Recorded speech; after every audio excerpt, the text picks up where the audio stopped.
Alrighty, guys. So this is the Eighth Purpose Project with Matt, who I don't discriminate, but Matt is from his Instagram. If you guys follow him on Instagram, he can tell you his Instagram. But if you guys check out his Instagram, I should say, extremely ambitious. The thing that stuck out to me, this guy ran 21 marathons in 21 days. That is incredible. You can't erase that from history. You can't. You cannot erase that from history. Um, so I guess we'll get into the actually first, Matt, could you tell us a little bit about yourself? Yeah, I appreciate you saying that, and thanks for having me on the podcast, Will. Yeah, I'm born and raised in Pittsburgh. I'm diehard Pittsburgh fan. Went to school at Richmond in Virginia and graduated in '06. I don't know if you know this about me, but I actually struggled with alcoholism from about 2006 to 2016. So it was 10 years plus and just had no ambition. So it still feels weird to hear you say that with ambition because I had so little when I was your age and many years after that. So I sort of hit a rock bottom in 2011 and then again in 2016 and just decided I have to create some urgency in my life and start living with purpose and mission and passion. And getting alcohol out of my life was a big help to do that. So I've been blessed to have some fun experiences in this life with marathons and competing on different stages and being on American Ninja Warrior, some fun things I've been able to do. And I'm happy to chat about any of those or none of those. Yeah, I mean that's incredible. One thing I want to say is, one of the missions of the Purpose Project, at least my intention when I was initially creating this, I was actually in a treatment center when I thought of this idea. Oh, 2020. wow. Yeah, so that was not for substances, more so for mental health, but they're kind of linked. I thought of this Yeah. idea when talking to my dad on, a family call. Just me and him, just me and my dad, and we thought of this, I don't know if it was him, we thought of the Purpose Project initiative. So yeah, I mean, I've overcame obstacles and overcome obstacles on a daily basis.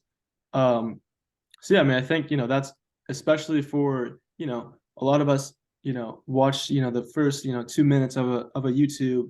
I think that's really awesome that you got that out there. And you're willing to be vulnerable.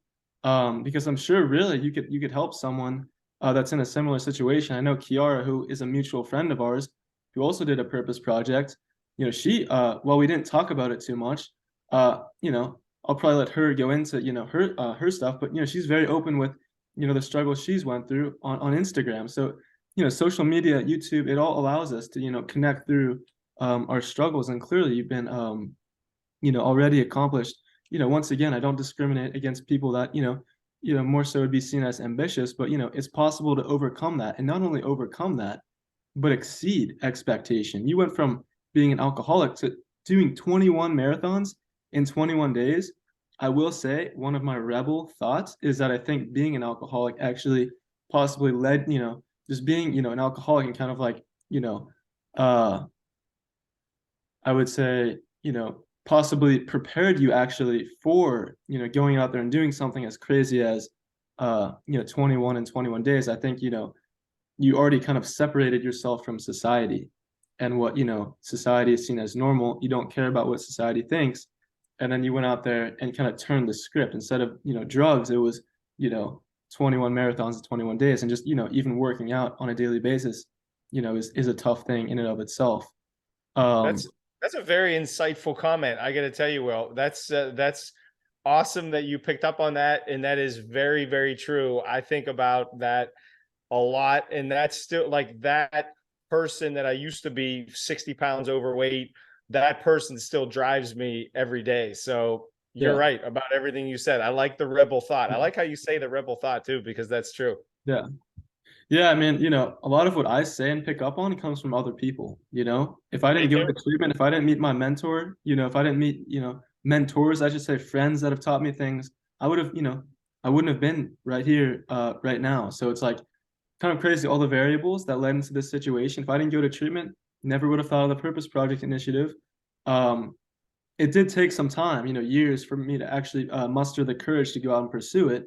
But I think for all the viewers out there, Matt isn't trying to be a dick when he says like 60 pounds overweight, this and that. He's trying to help you realize, that you can achieve more than you think. If you are down and out, if you are drinking, 8, 12 drinks or more or less, or doing whatever that's, holding you back from your dreams and aspirations, even becoming healthier, like, you can become, like, you can get out of that, even if you're doing even more serious drugs. Like, I've seen it myself. I've been in a drug rehabilitation center myself.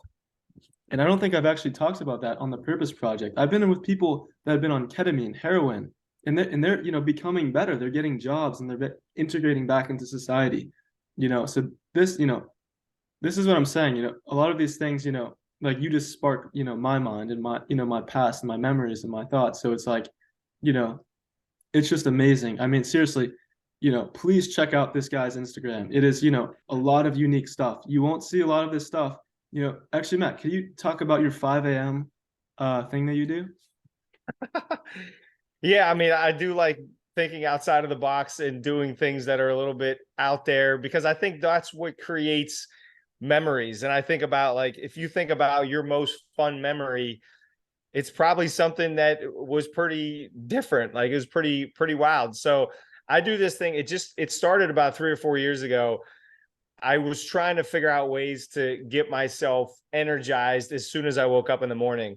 And I'm a big fan of music. So I thought, and I kind of like to be silly, as I'm sure you've noticed. I enjoy not taking myself too seriously. So as soon as the alarm would go off, I would play a song that I loved. I would just use it on my phone. I would have the alarm be a song that I enjoyed, and I would start moving my body. I would start dancing as soon as the song came out, came up at 5 a.m. And I recorded one. I was like, you know what? I kind of want to let people in on this, because I could feel my energy was higher in the morning and during the day when I would start the morning dancing. So I recorded one of them and I put it out there. I think it was on maybe Facebook or Instagram at the time. And the response was like, it was pretty funny how many people responded with, like, this is such a different idea. This is cool. Normally people are dancing at night, not at 5 or 6 o'clock in the morning. So that became something that I guess people started to know me for, is these 5 a.m. dance parties.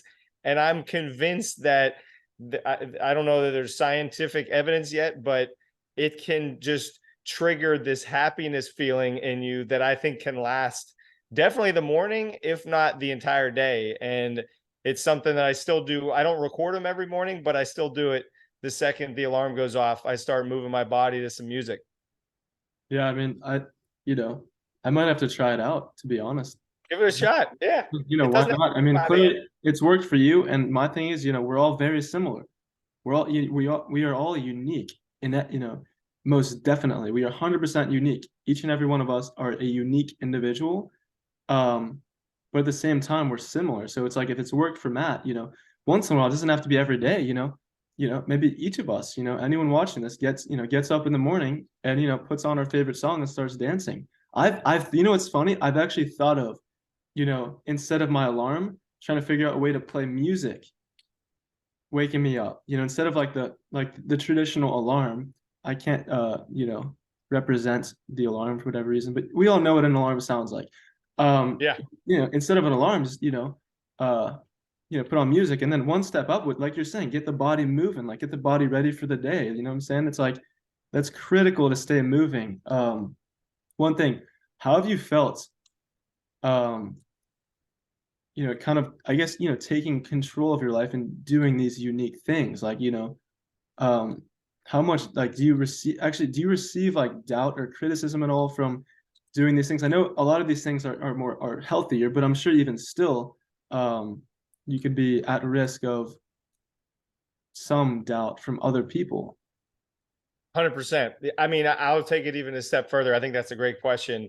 I still doubt myself often. So some people see some of the posts and everything, and I know I've been blessed to do a lot of some interesting, fun things, but there's still, when I was running those 21 marathons in 21 days, like my alarm was going off at 3 a.m.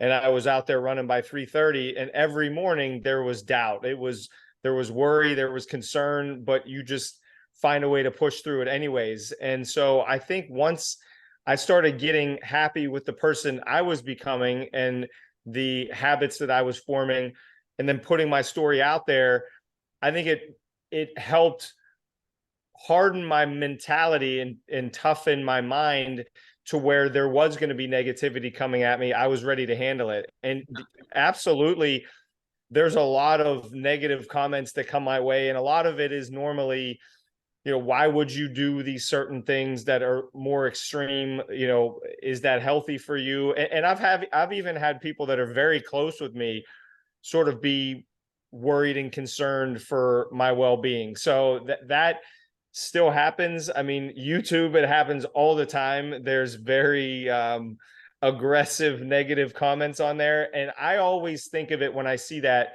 I normally respond to them and I'll just say, I appreciate you consuming the content, because if somebody has the time to consume your content and then leave some hateful remark, I actually feel empathy for that person and I feel bad for them, because clearly they're not in probably a great place mentally in their own lives. And I can say that because I was there. I was the hater guy that drank too much and was unhealthy, and I would hate on healthy people because I wasn't one. So yeah, I think that self-doubt and people doubting you, now it just lights a fire under me that becomes even bigger, because it makes me want to do whatever it is even more.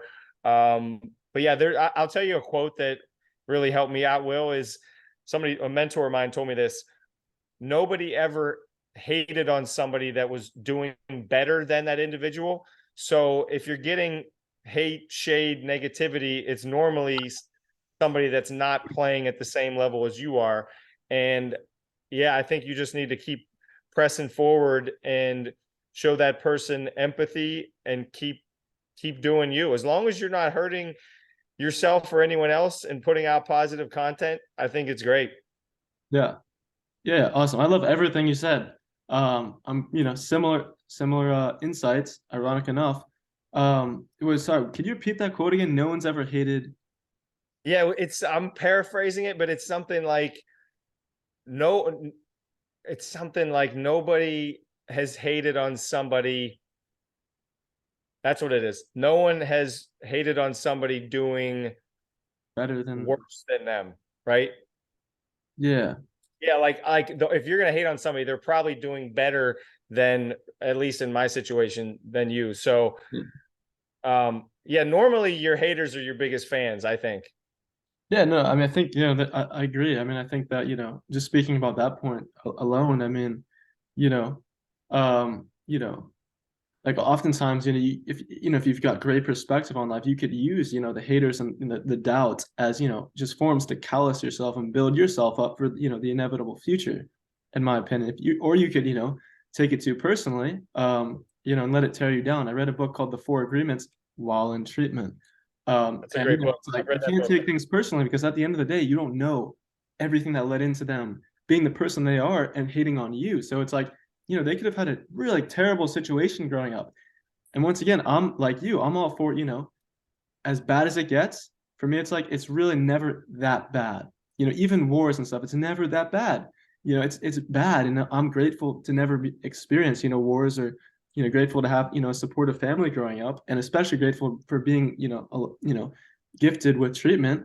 But at the same time, it's like you got like yeah, I've just got into religion, and I've begun to appreciate God and something more than myself at the same time. In a lot of cases, God, in a lot of cases, actually, isn't gonna, change your situation for you. You gotta muscle up, and like you said, you gotta be ambitious. You gotta, you know, there will be help around you. There will be help. Promise. Like me and you, like, will be help. That's what I say on everything. Like, if you're struggling, if you need help, please reach out. I said the same thing with Kiara. It's like, with what we were talking about, we can reach out on the Purpose Project, and then we can connect you with Matt, or you can connect with me.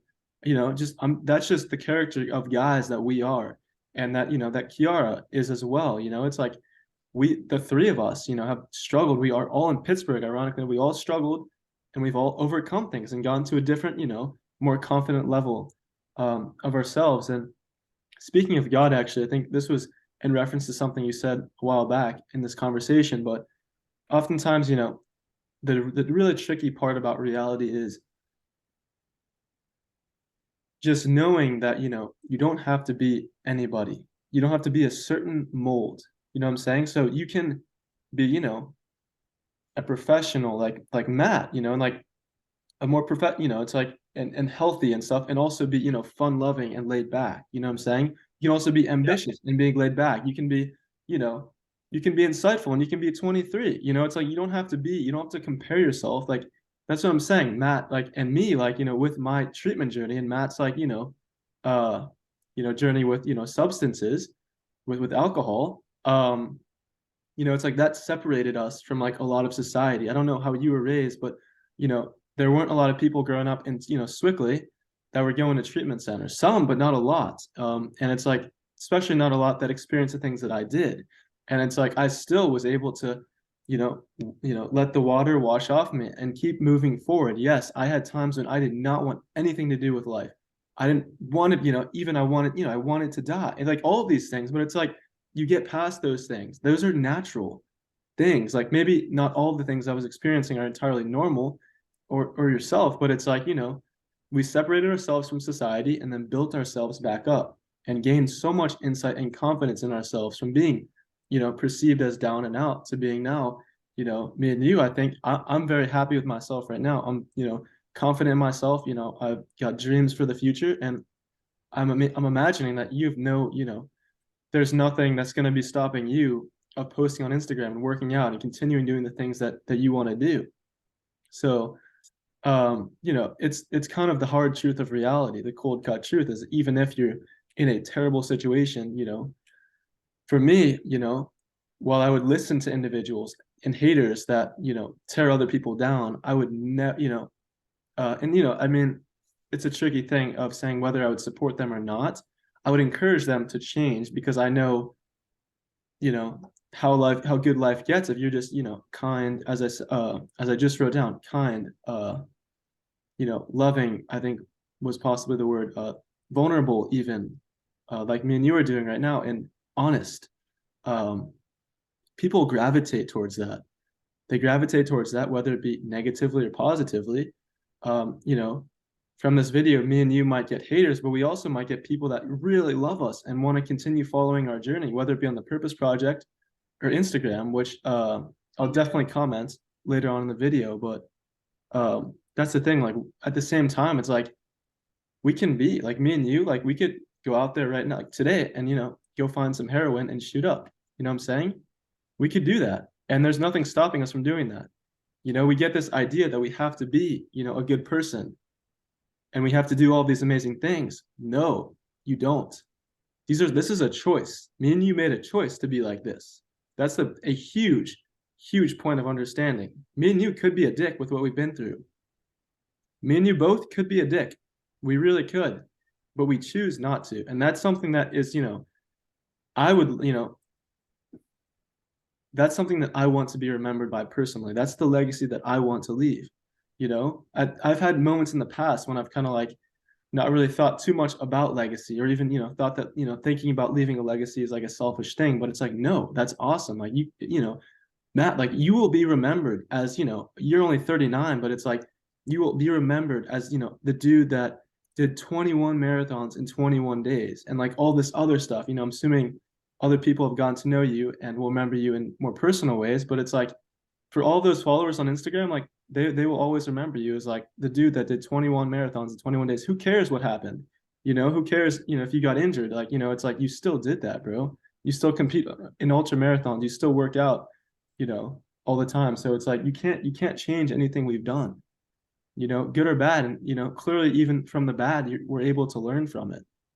And that point, like I can't reiterate enough. Separate yourself from society, is a risky thing, but it helps you build confidence in yourself and become, an individual, the individual that you are. Um, but I agree. I mean, I that was think a that's so true. that was a lot of stuff. That was pretty dense actually. But That was hopefully, good. That was good insights. hopefully that made some sense to you and anyone else if not a lot of sense to you and or anyone else that is watching this. That made a ton of sense to me. And I think you're spot on with what you were just saying. I mean, that's the good and the bad. Yeah, and I think learning from the bad is just as important as celebrating the good. And I think that's even more powerful that you're sharing your story at such a young age too, because setbacks are going to happen. And I think the bigger the goals, sometimes the bigger the setbacks, but that's just opportunity for growth. And I think failure too. A lot of people think that failure is a bad thing. I think that first off, failure is a myth. I mean, failure is just an outcome you did not want. So the only way to fail, I think, is to just quit altogether. But if you can learn from these setbacks and quote unquote failures Ooh. and use them as opportunities for growth, that makes you an unstoppable force. Yeah. I like where this is going. As much as I love individuals who are, on a voyage to uncover some insight, I think what Matt just said is one of the best things, one of the best insights that anybody could ever realize. Failure is an outcome that you don't want. If you don't mind any situation you're in, then you can't fail. You know what I'm saying? So it's like they have this saying in religion that like, basically that like God always wins. And it's like, I know I'm not God. I know God is within all of us. And it's the reason why we're here. But it's like failure is an outcome that you don't want. So if you want everything that happens to you, or at least, maybe are content or able to maneuver around any given situation you're in, generally you can't fail. And yes, at times you would need the help of others in cases, but generally, even just mentally, if you don't get too dramatic or too, you know, reactive, and these are all things that I've learned from myself because I've been that even recently, like over the past months. If you're able to overcome that, then you never will fail. Because, like Matt said, failure is an outcome that you don't want.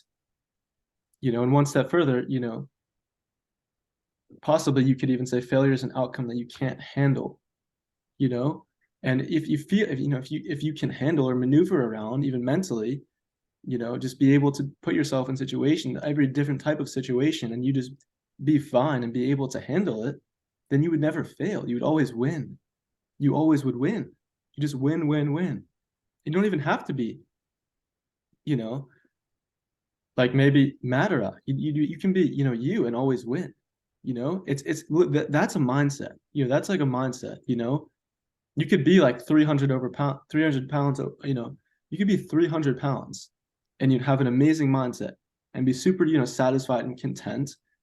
It's just tricky because I'm also one that, be ambitious and push yourself to accomplish things, because, I think, we've just been blessed with that ability. We all have, male, female, black, white, Asian, we all have, every single person.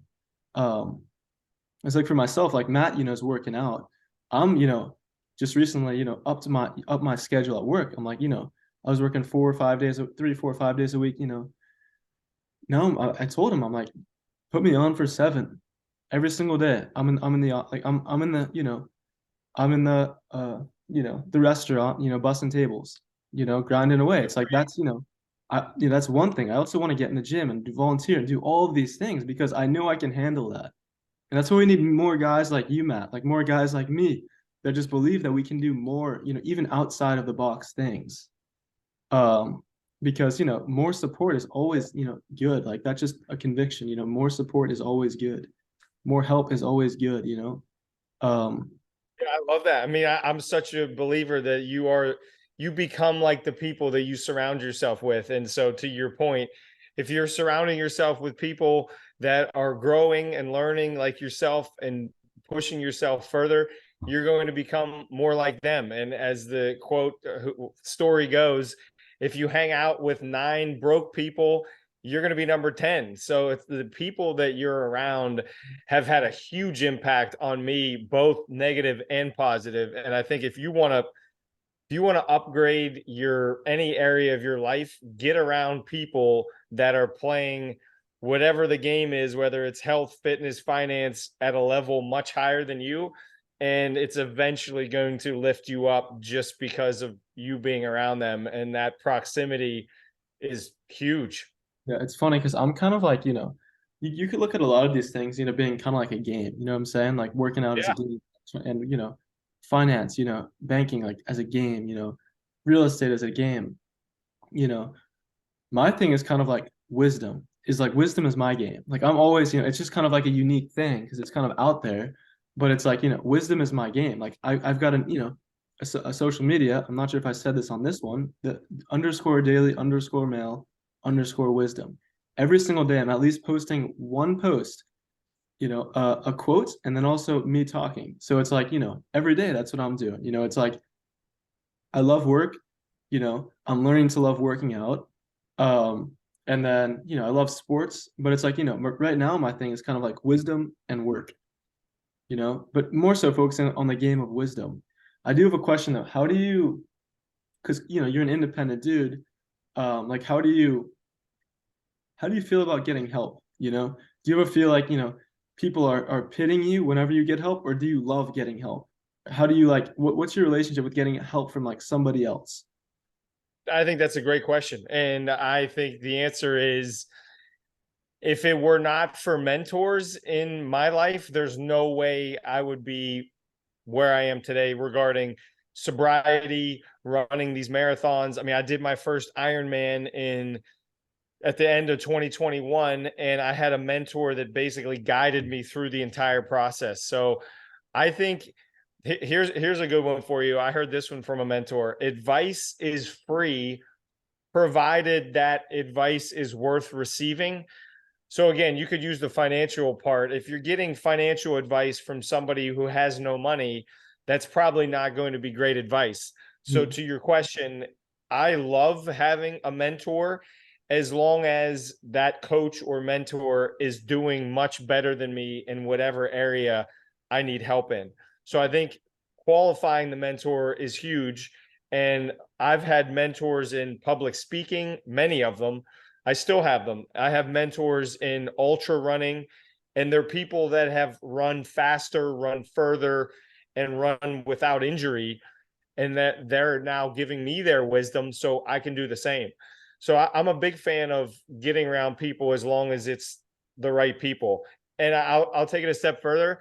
I'm also a fan of being alone in the gym or going for a run by yourself because I think sometimes being around somebody else could be a crutch of some sort if you're always relying on somebody else to hold you accountable. I think at some point you need to hold yourself accountable in areas. So I like a combination of the two of having a mentor, but at the same time, if whether the mentor tells me this or not, I'm going to be up at 5 a.m. dancing and then grinding in the gym for at least an hour. So that's going to happen no matter what. You're a beauty. I have to say that you are. Wow. No, that's just amazing. I'll have to rewatch this video and write down that quote because that was kind of a longer one. I just basically wrote down like mentors are critical as a guide. And then my thing is kind of like, sometimes for all of us, it's kind of like we don't really know what to believe or who to believe. So Yeah. obviously you didn't because well, if you did have a mentor that was misleading you, um, in these marathons, it just shows how tremendous that uh, you kind of overpowered their misguidance. If they weren't a great mentor, that would just be even more amazing on your part, being able to do all these things even with poor wisdom or poor insight or poor guidance. But it's tricky because all of us, at the end of the day, who knows, you know, whether or not, someone is, trying to teach us, help us, provide us with perspective, um, or, is misleading us. I think for myself, it's kind of like, that's where the trust thing comes into play. And even, how much you listen to someone. I think, you know, for myself, it's like, I've realized that it's almost impossible for someone to give us just all bad advice. It's very unlikely. Like any mentor, any person, any therapist, or they're going to have some good advice at the least. So it's like, there's always a reason to trust every single person because no one is ultimately entirely bad. Not a single person. I don't care if it's the worst murderer in the world. They're still not an, entirely evil person. You know what I'm saying? They're not entirely a bad person. Everyone has, aspects of them that could, not only, benefit you, that could benefit you in ways and give you help. Everybody needs help at the end of the day. We can be as, independent and radical as we are, but we still would need the help of others. It's like, if, the whole world turns against you and you can't go into grocery stores or you can't get gasoline, you can't do all these get all these necessities, like you wouldn't be able to live. You know what I'm saying? So like we all, you know, are vulnerable already, even though we don't necessarily, consciously think that all the time. We just get used to being able to go into grocery stores and having our phone work and, having gasoline available and having all these things. It's like we're all extremely vulnerable. So it's like that just gives all of us more reason to be, vulnerable person to person, I think. But it's just, it's not as uh I think there are a bunch of people that are vulnerable, even though sometimes I'm hesitant to believe it. But I'm one of the more vulnerable and honest, people that that I pride myself on that basically. Just being vulnerable and honest. I don't think it's a necessity, and I might have to change that in ways in order to protect myself in the future. But I mean, just key I love concepts. it. Yeah, I think it's a Yeah, but think that's I think that's a superpower of yours is being vulnerable and just starting these conversations about whether it's issues with the mental things going on or addiction. I think the fact that you're bringing it to the forefront and talking about it allows other people, especially men who a lot of times will suppress our emotions and what's going on deep down, and you opening up, it's going to allow other people to open up. And that's part of why I love speaking, because I get to be as vulnerable as ever in front of 50, 100, 500 people, however many are in the room. And I think that's a superpower that you have, my friend. Yeah, I mean, yeah, dude, I appreciate your your support, your kind word, your kind words. Be I love kind. that hoodie. Uh, from the Love the aunt, beat. from Yeah. the aunt. What was I gonna say? Oh yeah, no, I just think, it's like for me, for myself, I don't know if you've ever had this similar thing. I'm sure you have, but it's like if I can be that person that like, other people know is not going to lie to them or is not going to take advantage of them, is going to help them, no matter what. It's like I would do crazy stuff for my friends. Like if my friends, in jail somewhere, I'm going, trying to bail them out and trying to help them out. You know what I'm saying? It's like, you know, of course that I would need the money to do so, but it's like basically I just want to be a support to as many people as possible, and specifically my family and friends. At the same time, though, I'm sure I don't know if you have a wife and kids or what. You obviously have a mother and father, but it's like, it's like you have friends and stuff. You know a bunch of people. But it's like, dude, like it's like if anyone needs help, a part of getting help is asking for it. Some people will be able to tell and just naturally will help you out. But it's like more often than not, you will have to go out there and go find help. Like, for example, like my family, helped me find a treatment center. I don't know if did you, this is another thing I was going to ask you, kind of pivoting a little, switching gears slightly. Um, did you, how did you overcome? Like, did you go into a rehab center or did you just do that That's on your own?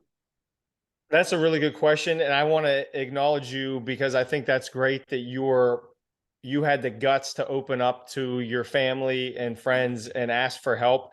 I tell the story because it's true. I wish I would have asked for help sooner.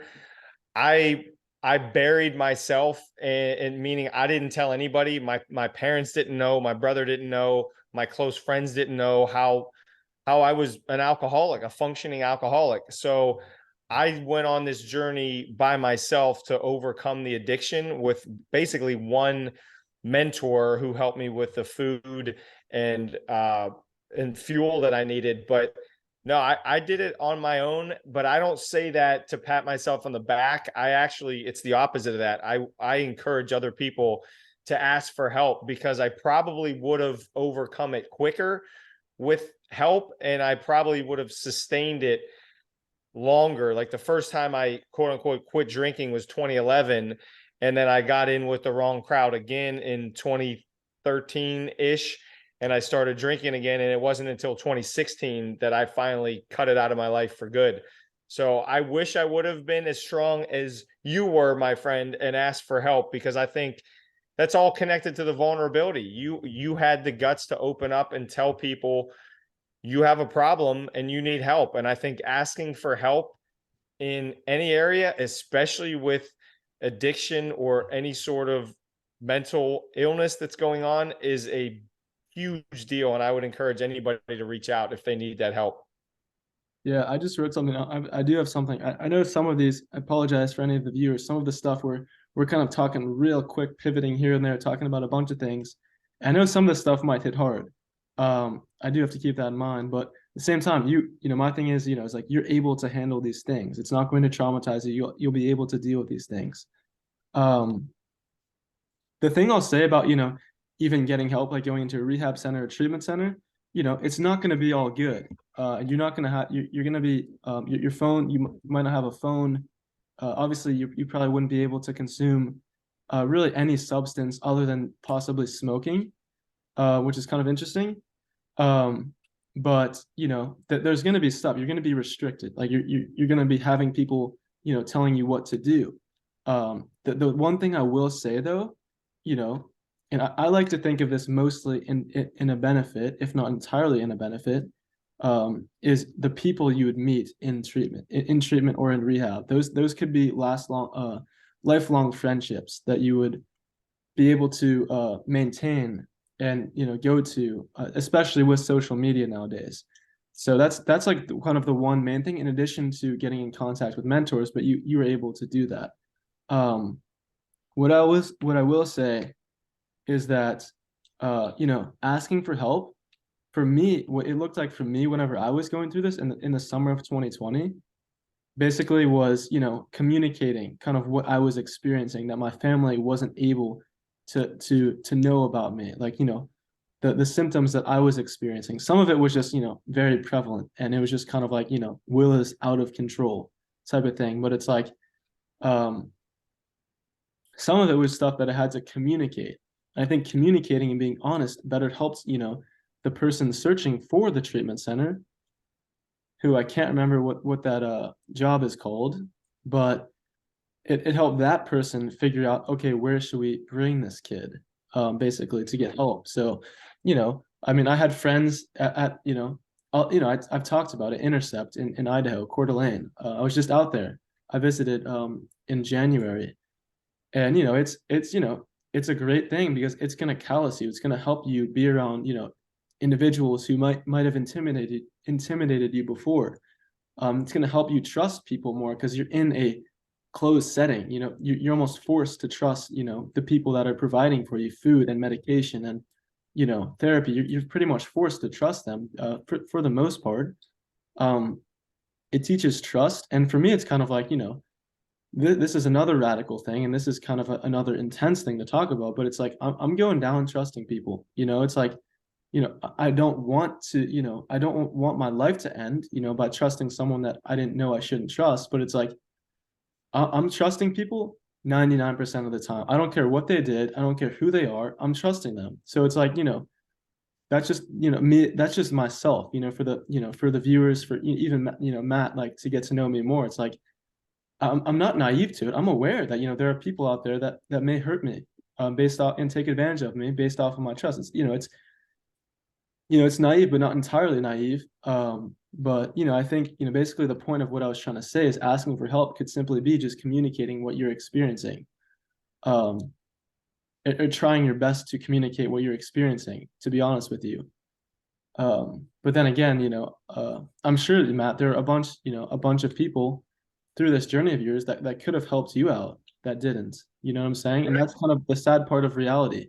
If I see a friend, struggling with alcohol and I'm physically around them, it's one thing if they're across the country or across the world, but it's like if they're physically in front of you, And they just kind of brush you off and say, oh, whatever. It's kind of like, what is that about? It's like humanity's, one of humanity's, why we've gotten so far is because we're so we when we need to be, oftentimes we're very caring and helpful species. And uh oftentimes, at least for myself, I know that, um, you know, sometimes I haven't necessarily gotten the support, but generally I have. So it's like that's what I like to focus on. I think, being trying your best to be positive and, flexible and maneuverable through life, is just so critical. And I wouldn't have gotten that without, experiencing treatment and being even in psych wards and hospitals. And it's like, it might sound crazy to people, but it's like, I'm just so much more comfortable being around, individuals who whenever I was younger, like even 17, 18, 19, like I would have been intimidated by. Like I've overcome a lot of those fears of, you know, judging people who weren't as great, get blessed, I should say, weren't as lucky even, as I was growing up. So, but you know, yeah. But yeah, actually, Matt, let me see something here.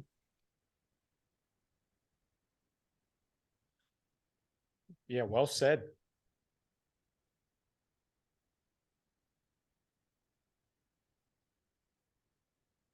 Yeah. Let's try to get one more thing in here. This is actually, you know what? Yeah, so we got 8 minutes basically on this. So basically, what I've traditionally done is at the end of each video, I've pretty much asked the person that, the other individual participating in this besides me to basically say any closing words or any advice, or anything really that you'd want somebody to know about you, or just recommendations, or just anything you want to say. That's a great question, and I'm glad that you ended this way. I mean, as far as your audience goes, I think there's a lot of good points in this podcast episode. I mean, to summarize, I mean, from my perspective, and it's clear that you're doing this too, just getting around a good group of people that is supportive, encouraging, and will lift you up versus tearing you down is a really big deal. And I would say too, one of the reasons I do some of these more extreme events, a lot of people think it's the physical part of it, as far as running 100 miles or doing an Ironman, whatever it is, but it's actually more the mental side. So I'm a big believer in doing things outside of your comfort zone is the only way to keep growing. And if I'm not doing anything out of my comfort zone, I'm not growing, I'm dying or I'm shrinking. So that's a big thing that I've learned in my life, is the way that I feel happiest is by trying to keep growing. And the only way to do that is to do things that are a little more, make me nervous. And I'm sure you dealt with this, and I know I did when I started my podcast. It's a lot of people will say, why would you start a podcast? There's zillions of podcasts out there, but you have a unique message that you want to get out to the world. And I'm sure at times it's not easy to continuously put out episodes, as it isn't for me always either, but pushing that comfort zone, that limit on yourself, and expanding on it, I think is a huge key to growth and makes me feel fully alive. So yeah, I love I guess you call it a math equation, that progress equals happiness. And if you're progressing and you're learning and you're growing, I think there's a direct correlation there between improving and being happy. And I mean, my life is a good example, because I was an alcoholic for over a decade. I was showing no growth and I was extremely unhappy. And after quitting that and learning more about myself and what I wanted and getting sober and growing, that improved my happiness level like I could never even imagine. And as you said, I'm 39 as I stand here today, and I feel like I'm 22 with the energy and zest for life. And it's because I'm doing things I love with people that I love to be around, and I'm sober and eating good foods while I'm doing it. And I think it can be as simple as that. I think sometimes I complicate things a lot more than they need to be. and doing great things with awesome people while sober is that might be my new tagline. I might have to write that down. I think that's what I love to do. So that's how I would Oh, dude, close that. you could be a tremendous role model to most anyone, but specifically people that have struggled with alcohol or even any substance for that matter. Especially since you didn't go to treatment, you pretty much did it I'm sure with the help of some, but pretty much by yourself. So that's an incredible accomplishment, truly. I appreciate that. I've actually spoken to a lot of Alcoholics Anonymous groups virtually and in person, and I actually should reach back out to them because Yeah. it's just and I know you're similar. Anything that I can do to help one person overcome addiction, Oh, then yeah. all in. I'm That's in. I mean, I know you're the seriously, same. dude. If you can uproot one person's life in your whole life in a positive way, that's an accomplishment, dude. Listen to this for a second. Let me give you some motivation. Hit me with it. My grandfather is 81 years old. He's still lifting weights. I'm pretty sure he lifted not only his age, but 20 pounds over. I'm pretty sure he lifted a 100-pound dumbbell.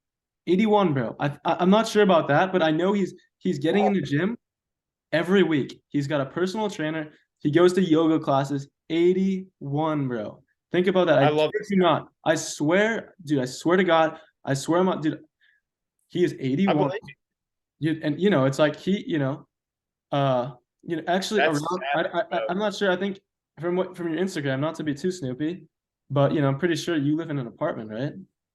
Yeah. Yeah, so whenever he was your age, I think he did have a wife, but he was living in an apartment. It's just, I mean, it's like, it's very similar. It's like, it's like 81 years old, dude. He's still working out. He's still working every single, 5 days a week. He's still going on vacations. Like, it's like, this is what I'm talking about. A lot of the stuff that is in me, bro, is from my family. You know what I'm saying? It's like, I don't know if your family, has, is ambitious in any sense or whatever, but it's like, a lot of this stuff, good and bad, is in me from my family. The best part about it is pushing the norm. That's what I'm all about, dude. Because it's like that defines yourself as an individual, gives you self-confidence to be yourself. And oftentimes when we find ourselves, in my eyes, God is good. So it's like, we become a good person for other people, generally speaking. But let me just quickly go over everything that we talked about. Um, so basically, you said recently, progress equals happiness. Uh, getting uh, uh, getting a good group of people around you. And then the quote, "No one's ever hated on someone that's worse than them." You know, great insight. Um, communicate what is going on and ask for help is something that we both thought of. And then failure Yeah, is an outcome that you don't want. And you can kind of, manipulate yourself, even change yourself so that you want more things so that you fail less, is what we talked about. And then also, something that I thought of whenever I was listening to your final words on the podcast is, making healthy and kindness cool. I think that's just a critical thing. And even for people like me, if we're able as a society to make healthy and, being kind cool, healthy and or being kind or both, ideally, cool is, that would just benefit a lot of people. And then, your points about mentors, mentors are critical as a guide. I think we all really, really, really can benefit from mentors, whether it be older or younger. A lot of my mentors have been older dudes in their 60s, 70s, 80s. I just met a dude today basically that, helped me provide perspective, just reaching out to as many people as possible. We got 1 minute, guys. Matt, thank you so much. Seriously, I'll drop your YouTube channel and your Instagram in the description. Guys, be kind and thank you, Zoom, for having us on here. Matt, let's try to do this again sometime soon. I love you, dude. Keep plugging along, trusting yourself, and making big things happen. So, thank you guys, and we'll see you later.